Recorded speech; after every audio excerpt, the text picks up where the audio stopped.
Will robots become the imams of our mosques in the future?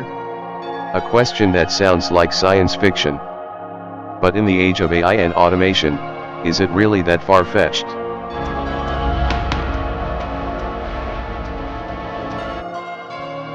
In a world where robots drive cars, assist surgeries, and teach in classrooms, can they lead prayers too? Let's find out.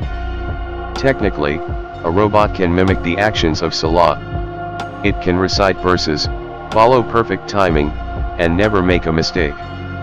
But leading prayer in Islam isn't just about actions. An imam must have niyyah, intention.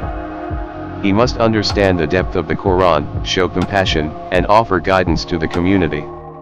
A robot may have code. But does it have a soul? According to scholars, an imam must be human, because prayer is not just a ritual, it's a connection with the divine.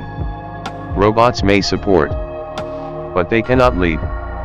Already, in places like Saudi Arabia and the UAE, robots are being used in mosques.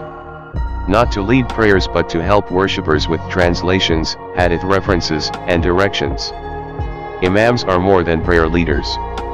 They are mentors, counselors, and voices of wisdom. Roles that no machine, no matter how advanced, can truly replace.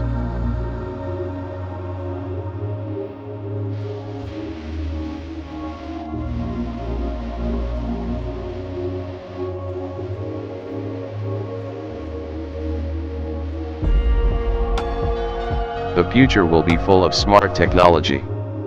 But faith? Faith is built on hearts, not hardware. Do you think robots should have a role in our places of worship? Tell us in the comments. And don't forget to like, share, and subscribe to History of Muslim Empire for more thought-provoking documentaries.